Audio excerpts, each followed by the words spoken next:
Hello, you're listening to a podcast by Bylines, a spot for skateboarding journalism. I'm Kyle Beachy, author, educator, and lifelong skateboarder, and I'm here today for a special installment of the show. When your love has moved away. Last show I spoke to Farran Golding about my essay, A Very Large Puzzle, on Andrew Reynolds, which became a chapter of my book, The Most Fun Thing. I remember better days.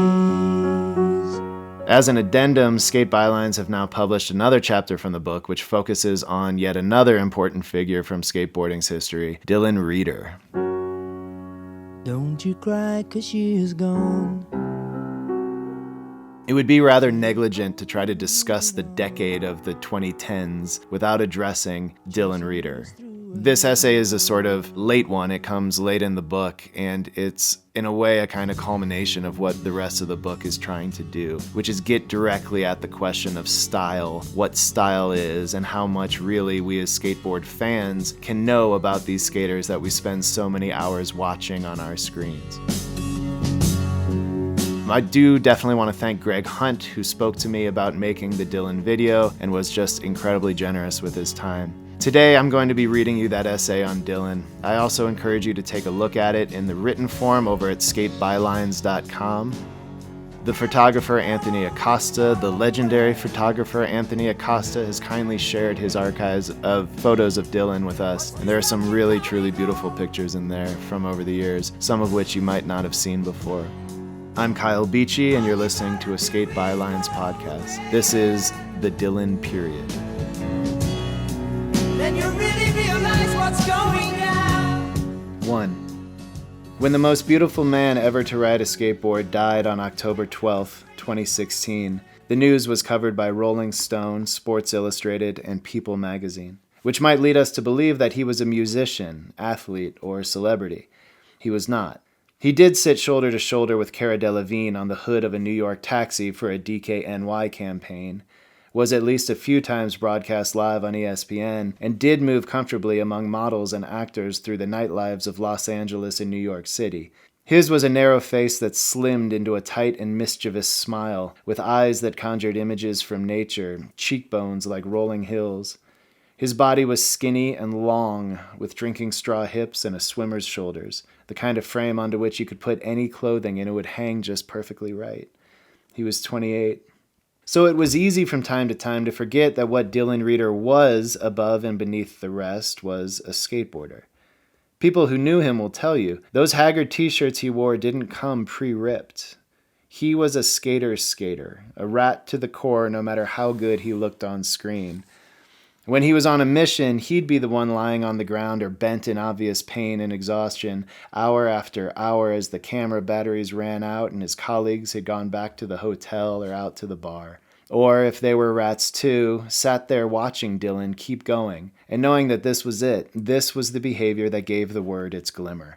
I did not know him.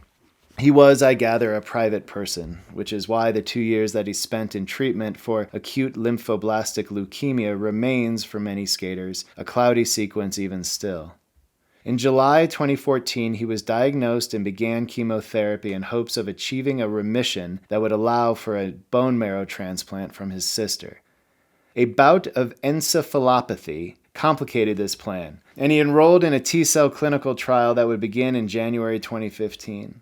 When the trial failed, he was shifted to a portable med pump that he wore on his body, which also failed, leading doctors to move aggressively forward with the transplant. In April of 2015, he achieved remission, only to develop a liver disorder that kept him in the hospital until early July, after which he lived 4 months in remission before routine blood work in November alerted him that the cancer had returned. So then, another T-cell trial, but this time with his sister's cells.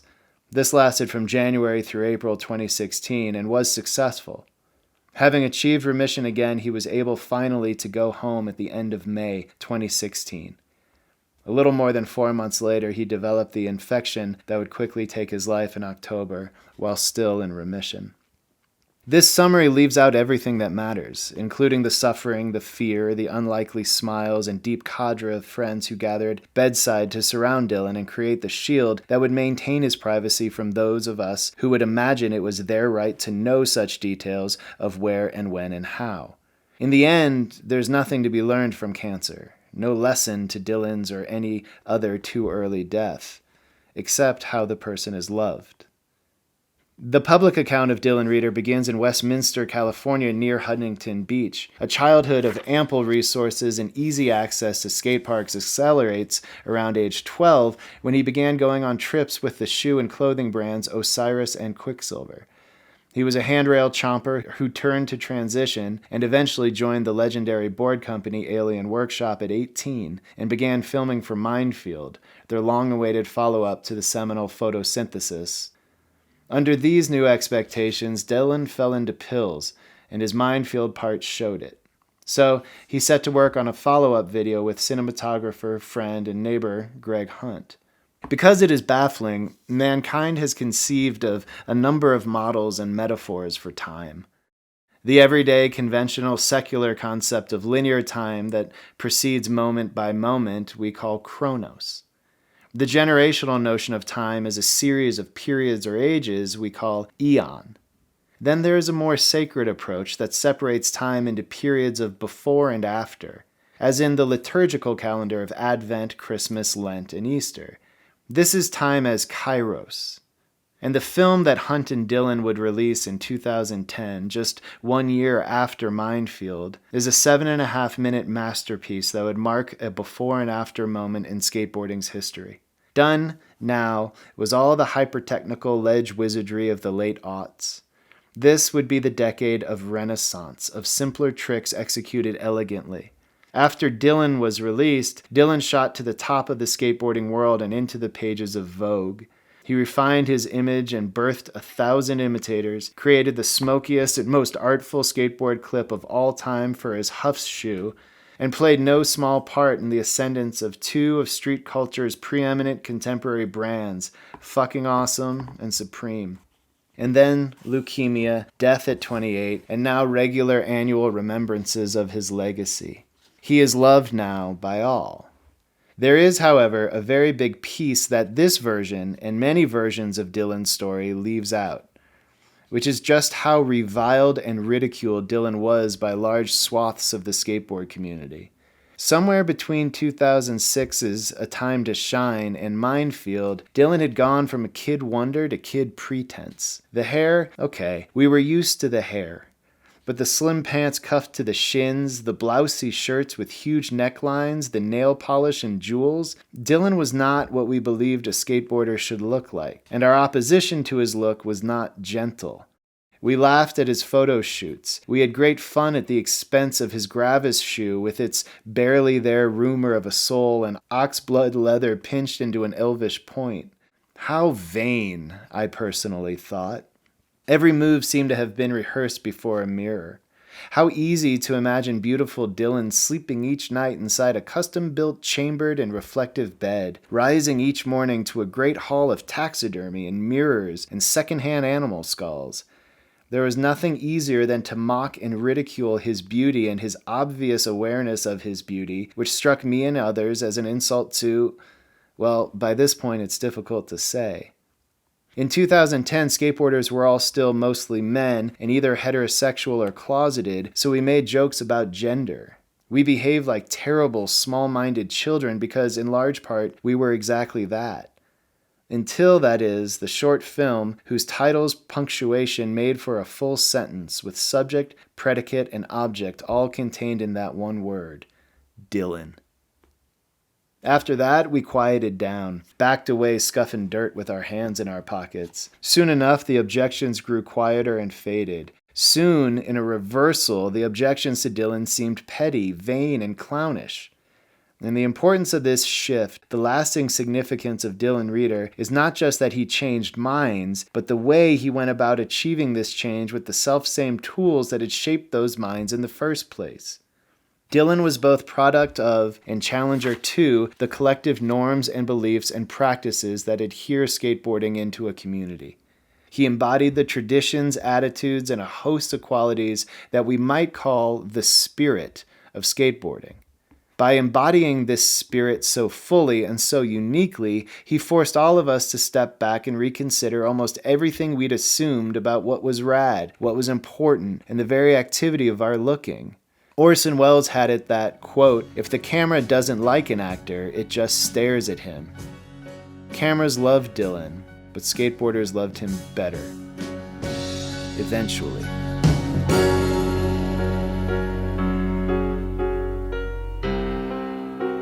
Two. The camera is a tool to capture light, shapes, and distance. It does not see style.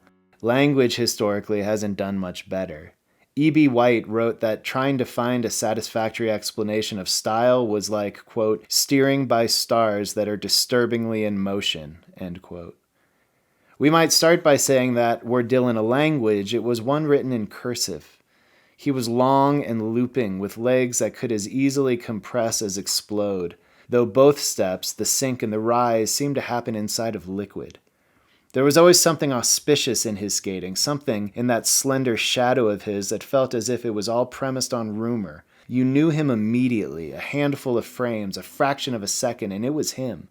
He had a driving force that far exceeded his body's mass and a flick that hefted his board into rotations that felt, at times, to be his body's own. Every icon needs a signature. Bond's martini, Malcolm's eyeglasses, James Dean's jacket. And nowhere was Dylan's physical grace clearer than when he performed an impossible. The challenge of the impossible is what physicists call the intermediate axis theorem. If you, say, try to toss a tennis racket, book, or cell phone into the air in a way that it rotates flatly end over end, it will be difficult. The object wants to flip as it rotates. Objects longer than they are wide or thick create different moments of inertia, which makes rotation along the intermediate axis unstable and leads to this seeming desire to flip along another axis. Dylan's signature impossible, like a lot of now standard tricks, was pioneered by Rodney Mullen in the 1980s only after rotations along the other two axes, kickflips and shove-its, had already been solved. The only way to do the impossible rotation along the intermediate axis would be to, as Mullen describes it, quote, somewhat vertify, end quote, the 360 shove-it, and use the back foot to guide the board and stop it from flipping over. The more vertical, the more proper, the more effective the impossible. Because the rotation takes so long, learning it takes commitment. People either have them or they do not. What's more, many skaters who have the trick in their arsenal cheat them by not fully vertifying the spin. So, while there's a blurry line between a 360 shove and a cheated impossible, a proper impossible is both rare and unmistakable. Nobody's, but nobody's, was better than Dylan's. There are 5, or 6, in Dylan, and each is as cohesive and singular emotion as someone else's snap of fingers, of curve of lips. He crouches and lifts and seems to heft the rotating board up and over the obstacle or into a nose wheelie or grind or any number of variations. So I was not surprised to learn that the most memorable impossible of his career, the one over the bench, the one that ridiculed gravity and is seared into the brain matter of all who have seen it, was one he did easily. In July 2020, 10 years later, Nike SB released a short clip of Norwegian skater Didrik Galasso, aka Deeds, during his first ever visit to New York City. Deeds and his guides move along familiar spots, go surfing in Rockaway, and then, late in the video, there's a shot of Deeds in full tourist mode, his face radiant. "That's the bench," he says. And you would think he's just rounded a corner in Rome and come upon the Vatican. Even as he says it, his body moves a step or two forward, as if by magnets. "The golden bench," he says, as the shot cuts to a standard-issue Seaport bench under FDR Drive, across which a body is sprawled asleep. Dylan did it twice, in fact. They were there for 20 minutes, and he impossibled over the bench twice, which explains how we've got 2 angles of the trick in Dylan. First from the front in slow motion and later in the credits in full speed. I have pulled them up on the monitor to compare them side by side. The second finds him landing slightly more on his heels, just a bit less prone to swerving across the bike lane. But in both, there's a swing to his arms that I only notice now. His hands go from very low on crouch to very high as he leaps, then forward briefly as his torso pulls back and knees come up, then follow a looping, widening circle back, down, and then swinging forward, and up they rise up again in front of his waist and he lands. Olé. It is a wild thing to behold these details, leaning into my monitor and watching so unnaturally. And the motions of the two are identical and, well, identifying, as we expect from a signature. When your love is moved away, you must face yourself and you must say, I remember better days. 3. It is telling that the fiercest and cruelest barbs of our opposition to Dylan pointed to his style.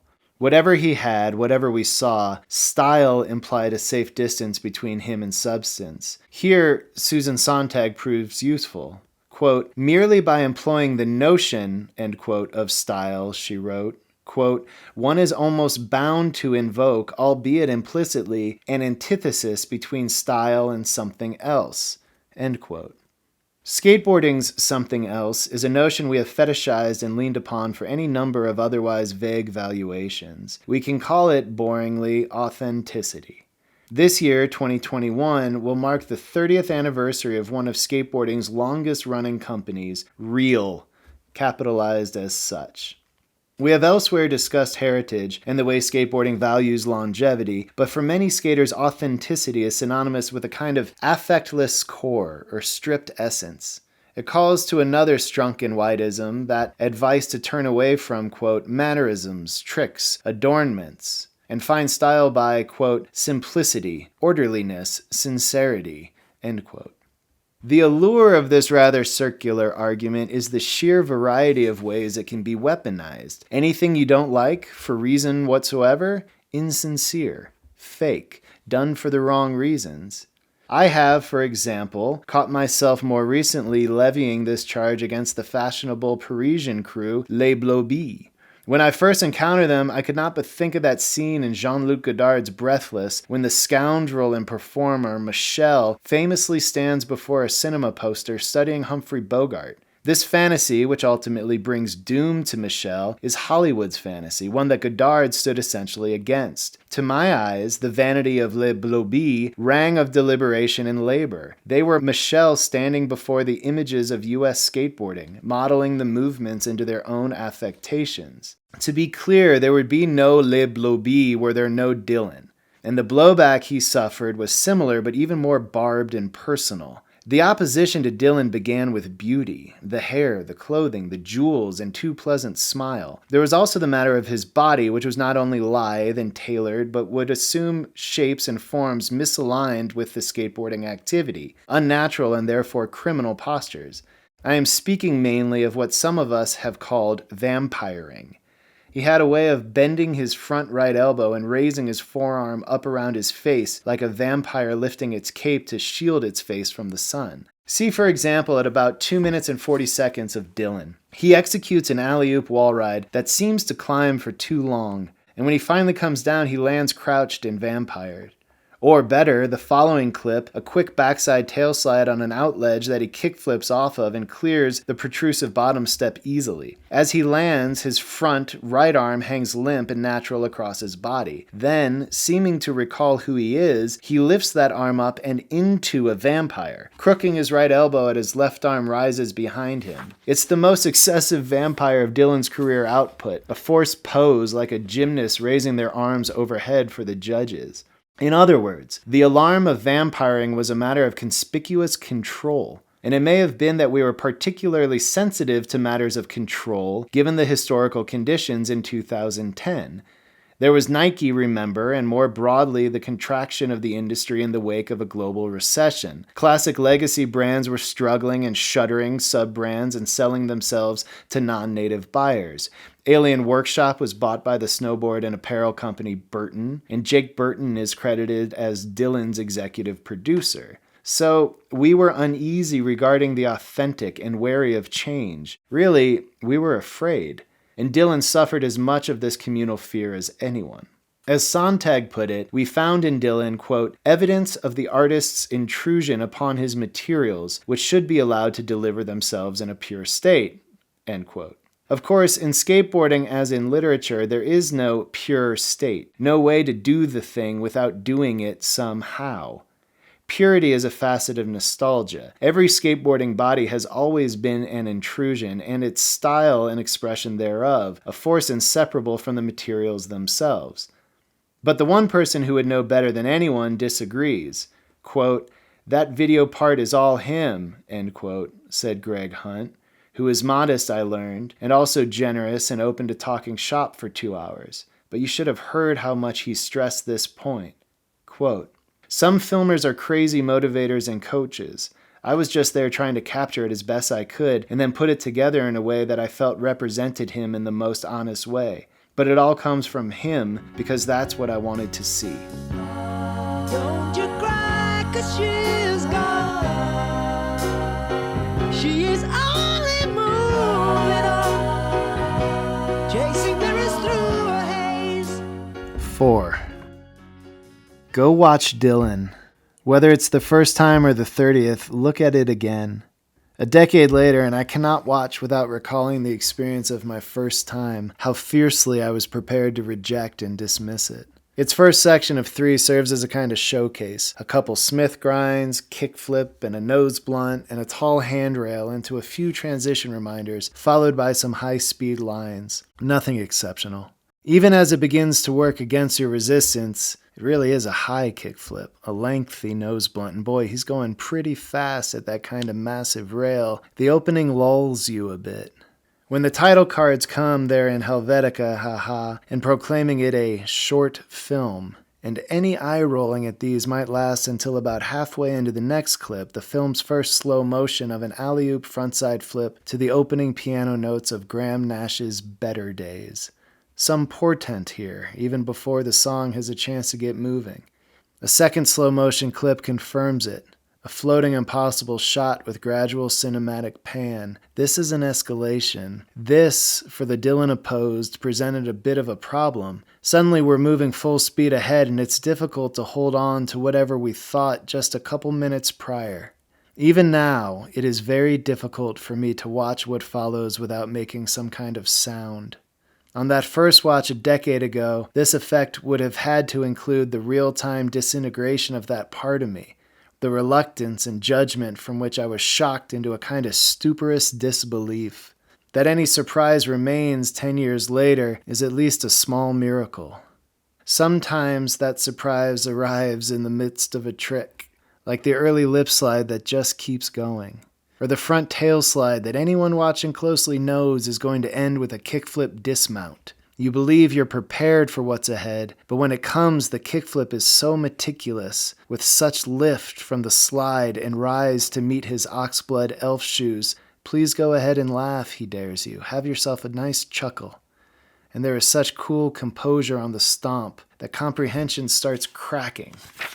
I remember thinking, this cannot continue at this pace. But it does. Everything is about 20% bigger or longer than you'd expect. He just straight up ollies off of a Montclair roof, which I do not think anyone saw coming. And like all great physical performances, this one involves moments of total control and the outer border of mayhem. His arms flail about during a 2-trick line in a ditch, a kickflip, and a wall ride back 180 out. He lands the impossible nose wheelie down the long hubba thing by the water and is wild and loose. And then the back tail up on the blue bars is clean, composed, his right arm bent at the elbow and raised before his face, framed just so. This bothness, the natural struggle for balance mixed with Dylan's deliberate modeling of Dylan as form, brings us back to Greg Hunt. Recall that Hunt's goal was to edit this short film, quote, in a way that I felt really represented him in the most honest way, end quote. And like other people who knew Dylan well, Hunt won't say much about him personally. He does open up, though, when describing their work. The main thing was I wanted it to breathe. Up until that time, the norm was to let people ride out of frame, but I really wanted to see Dylan riding up, riding away. I wanted to see everything, like the board going under the bus, you know? When you watch Dylan skate, everything around him was so interesting too. Hunt calls himself an emotional editor driven by feeling over anything planned or analytic. He starts with music, moves things around to see where they fit in emotionally, then he builds outward from that. But not only builds. Hunt's role in Dylan is at once heavier and lighter than he'll let on. Consider the sequence that starts at 3 minutes and 35 seconds as the drums recede and the song settles into a break, with the slowed and very high frontside flip on the natural pyramid. Hunt gives us a brief over-the-shoulder shot on the approach, seeing Dylan from behind, and then cutting to the pyramid's far side so we see him coming at us. Next is a single low angle for an impossible 50-50 down a hubba, also slowed.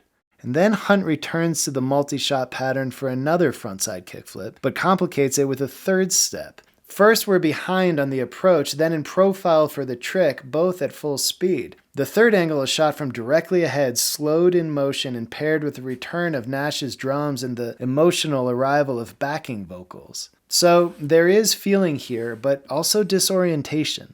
The next clip seems by all measures to begin in slow motion on Dylan's approach and then ramp into full speed as he backside flips over that hefty LA handrail.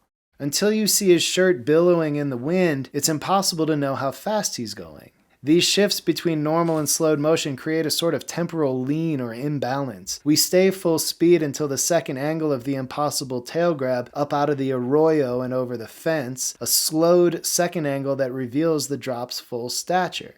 And then another approach shot, another rail we see from behind Dylan, followed by a partially slowed fakie flip over the rail and into the bank as the footage ramps back up to natural speed on the rollaway. After 5 minutes, the film transitions to credits and B-roll and lifestyle clips that serve to round out the portrait of Hunt's film. But by then, the effect of Hunt's paired techniques, the sympathetic approach shots that give us something like Dylan's view of the obstacle, and the disorientation created by slowed motion, has already done the bulk of this work. Again, it's both heavy and light on Hunt's part. It's the artificial used in the service of reality. But if you ask Hunt, he'll stress that none of it feels conceptual to him. He set about his work with 2 goals: to create an honest representation of Dylan himself and to create a feeling. More than anything, what I feel as I watch Hunt's film is present. Gravity has me. This chair contains me. These images and sounds from my monitor locate me on the big cosmic map. But that is not so strange, really. This is what knowing a person does. Why are certain people so loved, said Hunt. Quote, the way they do what they do and the way it makes people feel. End quote. Sontag would have agreed. At one point in On Style, she quotes Jean Cocteau, who goes further, quote, decorative style has never existed. Style is the soul. And unfortunately with us, the soul assumes the form of the body. End quote. Unfortunately, maybe. Soul, though, yes. I believe yes. In picking up this transmission from Dylan across the void, I end up knowing myself just that much better. I am affected by Dylan because I am affected by Dylan.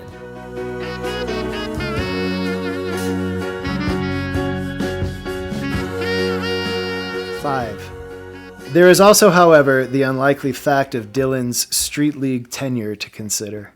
To begin to know someone, to shed your prior resistance and come around to a more intimate relationship and then be surprised like this? Violation.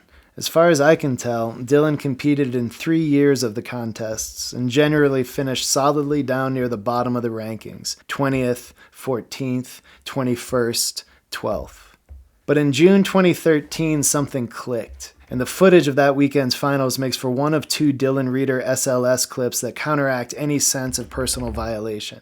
After 10 events, it's his first time making it to the finals, and speaking in terms of visuals, he's clearly out of place. He is the only one without any brand identifiers on his person. Paul Rodriguez is wearing a Nike SB tee and hat, Luan Oliveira a Nike tee, Chris Cole is in a DC shirt and a Monster wristband, Nyjah a DC shirt and Monster hat. Anyway, they all look stupid except for Dylan, who looks like Dylan in his plain white tee with a blown out neckline, less a deep V than garage door opened onto his chest, and it's peppered by holes down near the belt line. Of Nyjah, Felix, the announcer, says, so solid, so confident, no expression on his face whatsoever. Also in these finals is one Mikey Taylor, former Alien Workshop teammate of Dylan's who, since 2013, has retired and turned into a venture capitalist anti-science motivational real estate crank. And the more you dislike Mikey Taylor, which I do a fair but not debilitating amount, the more enjoyment the following moments provide. In 2013, Mikey Taylor's physical presentation had turned, like much of skateboarding's, unabashedly derivative of Dylan's.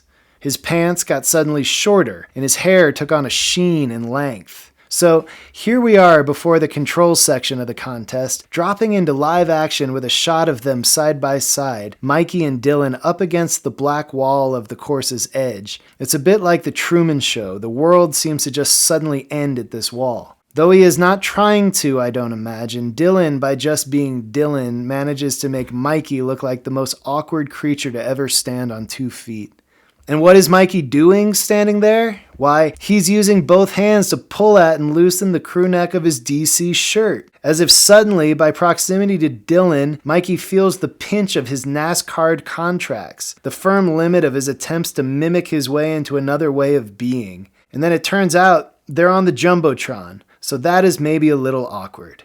You cannot look good on the Jumbotron if you're watching yourself on the Jumbotron, so Mikey puts his hands on his hips and sneaks a glance up to the Jumbotron. Then he turns to Dylan and asks, "Is it me or is it you right now?"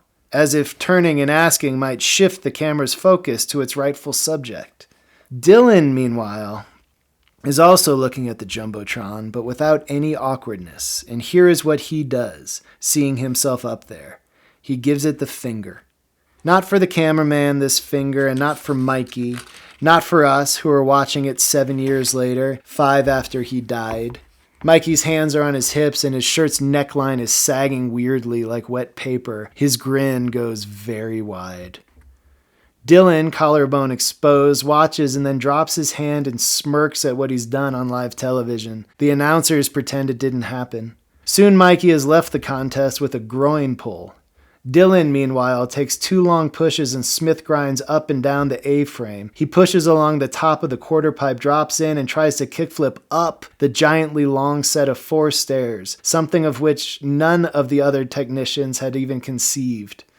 In fact, aside from Luan Oliveira, the rest of the contest seems by comparison to be taking place in the shallow end of the pool. Suddenly what they're doing doesn't quite look like skateboarding even. It's strategizing, calculating, executing. Dylan is skating the course like he might have discovered it accidentally while out for a drive.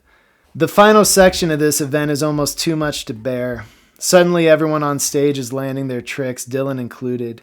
He gaps to the bottom kink of the long rail, locking in just beautiful Smiths and lip slides. But everyone is elevating. It's bananas and hard not to think that everyone else's success has something to do with him, the threat of Dylan, a sense that, Jesus, what is he coming for this world now too? Anyone's game right now, goes the announcer, and Dylan is there, implausibly just off the lead. A brief pause here for the work of Brian Glennie and Steve Moule, whose revelatory article, Skateboarding and the Ecology of Urban Space, argues for the pluralism of the activity. Skateboarding, they say, quote, vacillates between achievement and disruption of rule-bound competitive success, end quote, challenging rules even as it participates in them. To support this claim, the authors draw on the transcendental ecology of Thoreau and Emerson, pointing to skateboarding's wild qualities, calling it, quote, an activity that rewilds its environment, end quote. Thoreau believed that the wild was less about outdoor activity per se as the attitude of one's doing it. Quote, merely walking can be a wild activity if one walks in a way that participates with the ecological order as opposed to, for instance, social or political orders, end quote. I find these arguments convincing and recuperative. Skateboarding, they agree, quote, remains a mystery, end quote. Unlike with, say, Olympic diving or figure skating, in skateboarding contests, quote, innovative rule-breaking play is not only encouraged but anticipated, end quote. This is true. But what Glennie and Moule don't accommodate for is the activity of watching skateboarding, either as a skater viewer or, more importantly, as a judge. I may revel at the fractional moment of Dylan's final trick of this 2013 Kansas City Street League, as he comes down from the backsmith off of the kinked rail, and his wheels skid out and his arms flail, and he carries Olive-style-driven skateboarding upon his nearly exposed shoulders. But my values are not this event's values. No matter how close he came, this was never a format Dylan was ever going to win. Even here, on Dylan's best possible day, when all was falling just perfectly into place, he was literally out of his league. Dylan knew as much, of course. Quote, "It's kind of all the same outcome every time," he said to Chris Neratko. "All these dudes train for that shit. They take Street League season off from real skating to, practice." End quote. Like a camera, the scoring algorithm cannot account for style. Style is analog. Style is a matter of perception. By comparison, Nyjah is too good for perception, too successful for style or facial expressions. By the time of the post-contest interview with Nyjah, Dylan is already somewhere out back, probably smoking, amused. The second Street League clip worth watching is much shorter. It was recorded by journalist Rob Brink from the stands before the 2010 Arizona event. It's practice, so nothing counts, nothing matters, and Dylan is rolling around the course with a cigarette in his hand. Eventually, he decides to take a break and smoke it. To leave, he sort of casually hefts one of his impossibles over the barrier that separates the stands from the course. He misses it and starts to walk off when the small crowd of industry folks who sometimes hang about during practice urge him to try again. So he goes back onto the course, cigarette still in hand, and this time he does it. The barrier is waist high, stupid high, and the sparse crowd completely loses their shit as he rolls away, glancing back to smirk just before disappearing.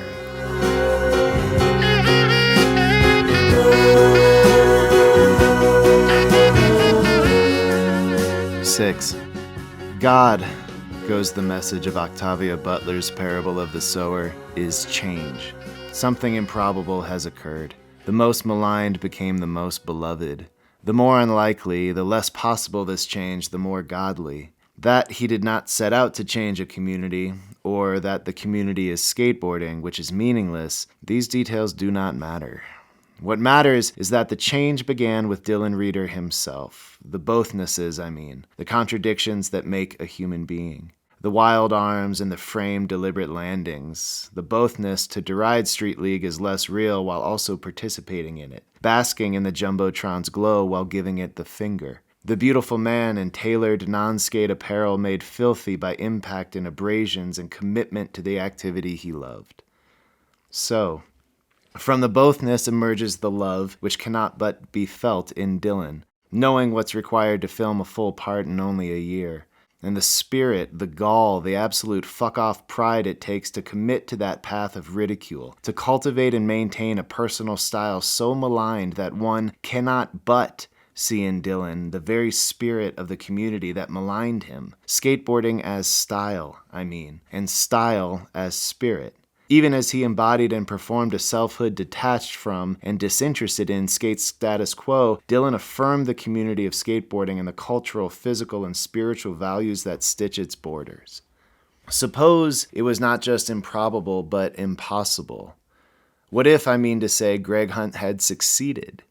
This is going to sound naive, and I am okay with that. Suppose Hunt managed to make a movie that conveyed Dylan Rieder as he was. Suppose that, by knowing his friend so well, and going out shooting with him, and editing that footage, and presenting it as he did, Hunt achieved that most impossible thing, gave us a way of knowing another person without ever meeting him. Suppose he successfully captured style, and suppose that style was, as Cocteau had it, his soul. Style, spirit, soul. Whatever the change he caused, it was not language that did it. Dylan Rieder was no rhetorician, was not inspired to speak a movement into existence. When he spoke on record about skate aesthetics, he did so in the blunt terms of cool, looking good, and not caring that, quote, little Billy can fucking big spin heel flip down 20 stairs, end quote. His values were those that are familiar to much of skate culture: anti-achievement, anti-quantity, anti-rank. No, the revolution of Dylan was not linguistic. It was formal, visual, and spiritual.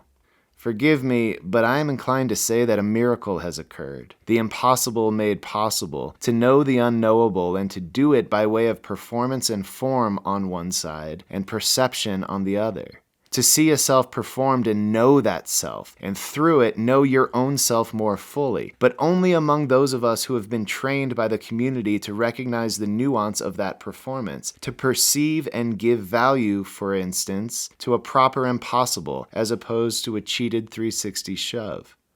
Once more, we find ourselves leaning on a phenomenological approach to understand this miracle.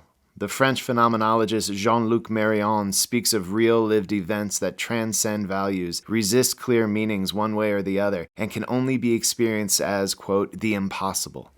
He means birth, death, but also love and God. Or, as Richard Kearney puts it, quote, God becomes the impossible possible, the possible beyond the impossibility of impossibility, end quote. One needn't believe in any specific God, or even God at all, in order for this to resonate. Faith can be very simple, says Simon Critchley, quote, as when I speak of faith in another person, the other person, end quote. The meaning of transcendence can be, quote, found in the human relation, end quote. By being himself and by conveying himself, Dylan Rieder changed skateboarding. By having been trained in the ways of skateboarding, that baffling set of values and contradictions, we were able to perceive Dylan as a self-expressed. Between his body and ours, something was conveyed.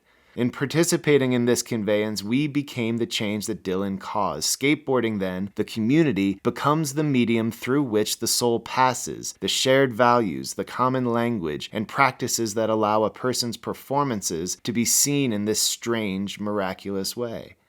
It is all quite impossible, and quite the stretch, I know, to connect the miracles of faith to a beautiful skateboarder by a coincidence of language.